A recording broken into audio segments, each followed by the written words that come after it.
رب اشرح لي صدري ويسر لي أمري واحلل عقدة من لساني يفقه قولي. رضيت بالله ربا وبالإسلام دينا وبمحمد صلى الله عليه وآله وسلم نبيا ورسولا. الحمد لله الذي شرف الحرمين والصلاة والسلام على من كان نبيا وآدم بين الماء والطين وعلى آله وأصحابه وأزواجه وأهل بيته وأولياء ملته وعلماء أهل سنته أجمعين. أما بعد فأعوذ بالله من الشيطان الرجيم. بسم الله الرحمن الرحيم. محمد رسول الله. آمنت بالله صدق الله العظيم. إن الله وملائكته يصلون على النبي يا أيها الذين آمنوا صلوا عليه وسلموا تسليما. الصلاة والسلام عليك يا سيدي يا رسول الله. الصلاة والسلام عليك يا سيدي يا حبيب الله. خشک شاخوں کو وہ تازہ گلاب دیتے ہیں، عہد پیری کو وہ پھر سے شباب دیتے ہیں. پڑھ لو درود غفلت نہ کرو خدا کی قسم، میرے آقا تیرے سلام کا آج بھی جواب دیتے ہیں. الصلاة والسلام علیک یا سیدی یا خاتم النبیین وعلا آلک واصحابک یا سیدی یا خاتم المعصومین. مولاي صل وسلم دائما ابدا على حبيبك خير الخلق كلهم منزه عن شريك في محاسنه فجوهر الحسن فيه غير منقسم. محمد أشرف الأعراب والعجم محمد خير من يمشي على قدم. محمد تاج رسل الله كاتبة محمد صادق الأقوال والكلم. محمد ذكره روح لأنفسنا محمد شكره فرض على الأمم. يا رب صل وسلم دائما أبدا على حبيبك خير الخلق كلهم. الله تبارك وتعالى جل جلاله وعم نواله وأعظم شانه وجل ذكره وعز اسمه کی حمد و ثنا اور حضور سرور کائنات مفخر موجودات زینت بزم کائنات دستگیر جہاں غم گسار زماں سید سروراں حامی بے کساں قائد المرسلین خاتم النبیین و خاتم المعصومین شہنشاہ حسینہ معدن الجود والکرم جد الحسن والحسین شفیع رحمت والی امت تتمہ دوران سرخیل زہرہ جمالہ تاجدار ما کان وما اوحا احمد مجتبہ معصوم آمنہ جناب محمد مصطفیٰ صلی اللہ علیہ وآلہ وبارک وسلم. حضور کی بارگاہ میں اپنی عقیدتوں محبتوں اور ارادتوں کا خراج پیش کرنے کے بعد السلام علیکم ورحمۃ اللہ تعالی وبرکاتہ. رب ذوالجلال کے فضل اور خلق کائنات کی دی ہوئی توفیق و عطا سے ہم سب کو ادارہ معین الاسلام اس علمی گلشن کے عظیم الشان پلیٹ فارم پہ رب کے دربار میں بیٹھنے کا موقع میسر آ رہا ہے. دعا ہے کہ خلق کائنات ہم سب کی حاضری کو اپنے دربار میں قبول فرمائے. مسند صدارت پہ رونق افروز پیر طریقت، رہبر شریعت، خوشبو رومی، حضرت اقدس حضرت علامہ مولانا قبلہ پروفیسر محمد محبوب حسین چشتی بیر بلوی قدس سرہ العزیز زید شرفہ وحفظہ اللہ تعالی، اور علماء کا، مشائخ اعظام کا ایک بہت بڑا جمع غفیر رونق افروز ہے۔ پنڈال میں بھی غالب اکثریت جو ہے وہ پڑھے لکھے لوگوں کی ہے۔ جس گفتگو کو میں آپ کی خدمت میں پیش کرنے جا رہا ہوں یہ فقط ایک سبق سنانے سے تعلق رکھتی ہے۔ رب ذوالجلال قرآن مجید میں ارشاد فرماتا ہے محمد الرسول اللہ، کہ محمد اللہ کے رسول ہیں صلی اللہ علیہ وآلہ وسلم۔ یہاں پہ اس بات کو بھی ذہن میں رکھنا بہت زیادہ ضروری ہے کہ رب ذوالجلال نے قرآن مجید برہان رشید کے اندر جتنے بھی انبیاء کا ذکر فرمایا، ہر ایک نبی کو اس کے اسم مبارک سے پکارا، ذکر کیا، بلایا، مخاطب کیا، لیکن ان سارے انبیاء و رسول میں سے ایک ذات مقدسہ ایسی ہے کہ جن کو رب ذوالجلال نے قرآن مجید برہان رشید کے اندر جب بھی مخاطب کیا اور جب بھی پکارا اور جب بھی کوئی حکم قرآن کی شکل میں سینہ مصطفیٰ پہ نازل ہوا تو رب ذوالجلال نے اپنے محبوب صلی اللہ علیہ وآلہ وسلم کو نام لے کر نہیں پکارا، بلکہ جب بھی آپ کا تعارف کروایا ہے اور اپنے بندوں کو اپنے محبوب کا تعارف کرواتے وقت جو انداز اور جو طریقہ اختیار کیا ہے وہ رب ذوالجلال نے اپنے محبوب کی صفت و ثنا کو بیان کر کے، ذکر کر کے اپنے محبوب کا تعارف کروایا ہے۔ تو یاد رکھیں کہ قرآن مجید برہان رشید کے چند ایسے مقامات ہیں جہاں پہ لفظ محمد صلی اللہ علیہ وآلہ وسلم استعمال ہوا، لیکن وہ بھی تعارف کے طور پہ نہیں، بلکہ جو نام آپ کا روئے زمین پہ بولا جا رہا ہے اس کو ذکر کر کے پھر آگے جا کے رب ذوالجلال نے لفظ رسول کے ساتھ اور آپ کے جسمانی خد و خال کے حسن اور جو رب ذوالجلال نے آپ کو نعمتیں اور آپ کو جو کثیر تعداد میں لامحدود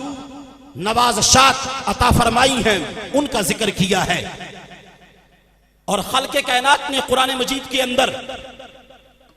آقا کریم صلی اللہ علیہ وآلہ وسلم کی محبت کو ایک بنیادی حیثیت قرار دیا۔ اب یہاں پہ دیکھنا یہ ہے کہ قل ان کنتم تحبون اللہ فاتبعونی یحببکم اللہ، یا پھر قرآن مجید کا کوئی دوسرا مقام یا تیسرا مقام انا ارسلناک شاہدا ومبشرا ونذیرا لتؤمنوا باللہ ورسولہ وتعزروہ وتوقروہ وتسبحوہ بکرۃ واصیلا، یا کوئی تیسرا مقام یا کوئی چوتھا یا کوئی پانچواں، جتنے بھی مقامات ہیں کہ جن مقامات پر رب ذوالجلال نے مختلف انداز میں محبت رسول کو کلیدی صورت میں بیان کیا ہے اور محبت رسول کی اہمیت کو بیان کیا ہے، وہاں پہ جب ہم پہنچتے ہیں اور قرآن مجید برہان رشید کی ان آیات کا مطالعہ کرتے ہیں تو ذہن میں ایک سوال پیدا ہوتا ہے کہ محبت رسول صلی اللہ علیہ وآلہ وسلم جس کا قرآن مجید میں جا بجا ذکر موجود ہے، وہ محبت رسول مکمل کیسے ہوتی ہے؟ کیا وہ محبت رسول صرف ایک ہی ذات کی محبت کی طرف متوجہ کرتی ہے، یا وہ محبت رسول صرف اللہ کی محبت کا درس دیتی ہے؟ تو پھر ہمیں احادیث کی طرف جب ہم توجہ کرتے ہیں کہ محبت رسول، کیونکہ یہ موضوع لذیذ بھی ہے، اہم بھی ہے، اس لیے کہ سارے کے سارے دین کا مدار اور ساری کی ساری شریعت مطہرہ کا جو ایک مرکزی پوائنٹ ہے وہ اتنی دیر تک حل ہوتا ہی نہیں جتنی دیر تک محبت رسول کے سارے اور مکمل اور کمپلیٹلی ہر لحاظ سے تقاضوں کو پورا نہ کیا جائے. کیونکہ رب ذوالجلال کے پیارے حبیب صلی اللہ علیہ وآلہ وسلم ارشاد فرماتے ہیں احبونی لحب اللہ، میرے ساتھ پیار کرو. اور آگے پھر پیار کرنا کس وجہ سے ہے اس وجہ کو بھی رب ذوالجلال کے پیارے حبیب صلی اللہ علیہ وآلہ وسلم نے خود ہی بیان کیا کہ میرے ساتھ تم اس لیے پیار کرو کہ میں اللہ کا بھی حبیب ہوں، اللہ کا محبوب ہوں. اب یہاں پہ اگر آقا کریم صلی اللہ علیہ وآلہ وسلم سبب بیان نہ کرتے کہ میں اللہ کا حبیب ہوں، یہ تعارف نہ کرواتے اور وجہ بیان نہ کرتے تو پھر بھی ہمیں کسی قسم کا ابہام نہیں تھا، پھر بھی ایک ایمان والے کو کسی قسم کا کوئی شک نہیں تھا، کیونکہ حضور فرما رہے ہیں. لیکن آقا کریم صلی اللہ علیہ وآلہ وسلم کے ایک ایک جملے پر اگر کل کائنات کا عقل اور کل کائنات کا قلم اور کل کائنات کا تدبر اور کل کائنات کا فہم اور کل کائنات کا ادراک اور کل کائنات کے انسانوں کی صلاحیتیں وہ ساری کی ساری ختم بھی ہو جائیں تو رب ذوالجلال نے آپ کو ایسا جوامع الکلم بنایا ہے کہ آقا کریم صلی اللہ علیہ وآلہ وسلم کی زبان اقدس سے نکلے ہوئے ایک جملے کو بھی یہ امت ان کا احاطہ اور ان کا ادراک نہیں کر سکتی. تو آپ کو یہ علم تھا کیونکہ آپ ختم نبوت کا تاج پہن کے آئے تھے، اور نبی وہ ہوتا ہے جس کا تعلق امت کے ساتھ جڑا ہوا ہو، منقطع نہ ہو، تعلق ٹوٹے نہ. چاہے نبی دنیا میں ظاہراً جسم کے ساتھ موجود ہو یا امت سے تشریف لے جائے، ہر لحاظ سے تعلق جو ہے وہ امت کے ساتھ جڑا رہے. یہاں پہ ایک مثال دینا بہت زیادہ ضروری سمجھتا ہوں. علامہ نظام الدین نیشاپوری رحمت اللہ علیہ کی جو تفسیر ہے غرائب القرآن، اس کے اندر آپ یہ بات بیان کرتے ہیں کہ حضرت موسیٰ علی نبینا علیہ السلام جس وقت چلے کے لیے کوہ طور پہاڑ پہ تشریف لے گئے اور پیچھے حضرت ہارون علی نبینا علیہ السلام کی ڈیوٹی لگا کر گئے کہ قوم کا خیال رکھنا، تو جس وقت آپ واپس تشریف لائے تو دیکھا کہ قوم بگڑ چکی ہے اور قوم شرک اور بت پرستی کا برملا ارتکاب اور اظہار جب دیکھنے کو ملا تو آپ نے حضرت ہارون کے داڑھی مبارک کو ہاتھ میں پکڑ کر اور جھنجھوڑ کر ناراضگی کا اظہار کیا کہ میں آپ کی ڈیوٹی لگا کے گیا تھا، ابھی یہ مرحلہ طے ہو ہی رہا تھا کہ رب ذوالجلال نے حضرت موسیٰ علی نبینا علیہ السلام کی طرف وحی کی اور جبریل کو یہ پیغام دیا کہ میرے نبی کو جا کے کہو کہ حضرت ہارون کا کوئی قصور نہیں ہے، چونکہ شریعت کا کنٹرول تمہارے ہاتھوں میں تھا اور تم جب چلے کے لیے کوہ طور پہاڑ پہ گئے ہو تو 40 دن تمہارا تعلق تمہاری امت سے منقطع ہو گیا تھا، جس کی وجہ سے تمہاری امت گمراہ ہو چکی ہے۔ تو نتیجہ کیا نکلا کہ نبی ہوتا ہی وہ ہے، اللہ نبی کو وہ شان عطا فرماتا ہے کہ کسی ایک لمحے کے لیے چاہے جتنی صدیاں ہوں، ہر صدی کا ہر سال کا ہر مہینہ، ہر مہینے کا ہر ہفتہ، ہر ہفتے کا ہر دن کا ہر گھنٹہ، ہر گھنٹے کا ہر منٹ کا ہر سیکنڈ جو امت پہ گزرتا ہے، کوئی ایک لمحہ بھی ایسا نہیں ہوتا کہ جو نبی ہے وہ اپنی امت سے بے خبر ہو۔ لہٰذا آقا کریم صلی اللہ علیہ وآلہ وسلم کو اس بات کا ادراک تھا کہ قیامت تک جو لوگ آئیں گے کچھ وہ ہوں گے جو صرف اللہ کی محبت کا اعلان کریں گے اور اس کو کامیابی کا ذریعہ سمجھیں گے، اور کچھ وہ ہوں گے جو میری محبت کا اعلان کریں گے اور اللہ کے ساتھ محبت ان کی کمزور ہوگی۔ اور پھر آگے چل کر آپ نے جب یہ ارشاد فرمایا کہ میرے ساتھ جڑے ہوئے ہر ایک تعلق کا حیا وہ بھی ایمان والوں کے لیے ضروری ہے، تو آپ نے احبونی لحب اللہ کے الفاظ بول کر قیامت تک کے لوگوں کو یہ واضح پیغام دے دیا کہ میرے ساتھ تم نے پیار کرنا ہے، اس وجہ سے کرنا ہے کہ اللہ بھی میرے ساتھ پیار کرتا ہے، اور اگر تم اللہ کی ذات کے ساتھ اور اللہ کی محبت کا دعویٰ اور اپنے تعلق کو ذات خدا کے ساتھ مضبوط کرنا چاہتے ہو، اس کے لیے ضروری ہے کہ فقط تم اگر اللہ کی محبت کا دعویٰ کرو گے تو وہ اتنی دیر تک قابل قبول نہیں ہوگا جتنی دیر تک تمہارے دلوں میں محبت رسول کا چشمہ جاری نہیں ہو جائے گا۔ پھر آپ نے فرمایا احبو اہل بیتی لحبی، کہ میرے ساتھ پیار کرو اس لیے کہ میں اللہ کا محبوب ہوں، اور میری اہل بیت کے ساتھ پیار کرو میری وجہ سے، یعنی اپنے پیار کا لوگوں کو درس دیتے ہوئے ذریعہ، وجہ، سبب جو بیان کیا وہ ذات خدا کیا، اور جب اپنی اہل بیت کی محبت کا ذکر کیا اور درس دیا اور تاکید کی تو رب ذوالجلال کے پیارے محبوب نے سبب اپنی ذات کو بتایا کہ تم نے جو میری اہل بیت کے ساتھ پیار کرنا ہے وہ تم نے ان کی وجہ سے نہیں کرنا، بلکہ تم نے میری نسبت کو دیکھنا ہے اور میری ذات کو دیکھنا ہے۔ اگر تم نے میری نبوت کا اقرار کیا ہوا ہے اور اگر تم میری ختم نبوت کو مانتے ہو تو پھر میں تمہیں کہہ رہا ہوں کہ تم نے میری ذات کی وجہ سے میری اہل بیت کے ساتھ بھی پیار کرنا ہے۔ اور پھر فرمایا اللہ اللہ فی اصحابی، میرے صحابہ کے بارے میں بھی اللہ سے ڈرتے رہنا، اور میرے دنیا سے ظاہراً پردہ کر جانے کے بعد ان کے بارے میں کوئی زبان دراز نہ کرنا،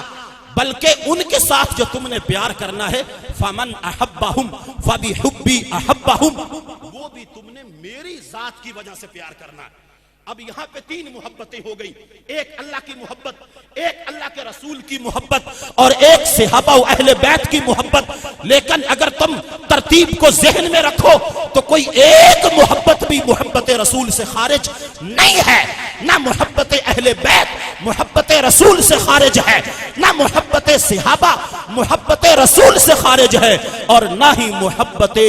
ذات خدا محبت رسول سے خارج ہے۔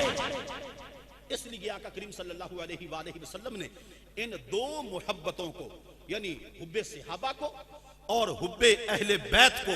ان دونوں کو اکٹھا بیان کیا، اور ان دونوں کو اکٹھا بیان کر کے اس بات کو واضح کر دیا کہ صحابہ بھی تمہارے لیے ضروری ہیں اور اہل بیت بھی تمہارے لیے ضروری ہیں۔ اگر ایک کا دامن پکڑو گے اور ایک کا چھوڑو گے تو پھر بیڑی جو ہے وہ پار نہیں جائے گی، بلکہ وہ منجدار میں پھنس جائے گی، اور منجدار میں پھنس جانا یہ بدعقیدگی ہے۔ تم نے جو حب صحابہ کا نعرہ لگانا ہے تو وہ بھی میری ذات کی وجہ سے لگانا ہے، اور تم نے جو حب اہل بیت کا نعرہ لگانا ہے وہ بھی تم نے میری ذات کی وجہ سے لگانا ہے۔ یہاں پہ حضرت مولا علی رضی اللہ تعالی عنہ کا روایت کردہ آقا کریم صلی اللہ علیہ وآلہ وسلم کا ایک فرمان، اس کو بیان کر کے اپنی بات کو مکمل کرتا ہوں تاکہ زبان علی پاک رضی اللہ تعالی عنہ سے آقا کریم صلی اللہ علیہ وآلہ وسلم کا فرمان سن کے یہ بات واضح ہو جائے کہ آقا کریم صلی اللہ علیہ وآلہ وسلم نے فرمایا لا تجمعوا اجتماع نہیں ہوگا، اکٹھ نہیں ہوگا، فی قلب مؤمن، مومن کے دل میں یہ اجتماع ہو ہی نہیں سکتا۔ کون سا؟ وہ آگے ہے، یہ اکٹھ کہ یہ چیزیں جمع نہیں ہو سکتی۔ کون سی؟ اے علی حبک، تیری محبت، و بغض ابو بکر و عمر، ایسا ہو ہی نہیں سکتا۔ اب یہ روایت کرنے والے حضرت مولا علی پاک ہیں رضی اللہ تعالی عنہ کہ اے علی ایسا ہو ہی نہیں سکتا کہ کوئی تیرے ساتھ محبت کا دعویٰ تو کرے لیکن وہ حضرت ابو بکر اور حضرت عمر پاک ان کی محبت کا انکار کرے، اور ایسا بھی نہیں ہو سکتا کہ ان دونوں کی محبت کا کوئی دعویٰ کر رہا ہو اور آپ کی محبت اس کے کلیجے میں ماند ہو۔ یہ دونوں لازم و ملزوم ہیں۔ میرے ہم مکتب ساتھیوں اور مشائخ اعظام، آج کا یہی سبق ہے کہ اسی رستے پہ جو گامزن ہے وہ ہمارا اولیاء کا اور علماء حقہ کا گلدستہ ہے۔ دعا ہے کہ خالق کائنات مجھ کو اور ہم سب کو عقیدہ اہل سنت پہ وارفتگی کے ساتھ گامزن رہنے کی توفیق عطا فرمائے اور تا دم آخر اس کے ابلاغ و تبلیغ کی توفیق عطا فرمائے۔ آمین۔ وآخر دعوانا ان الحمد للہ رب العالمین۔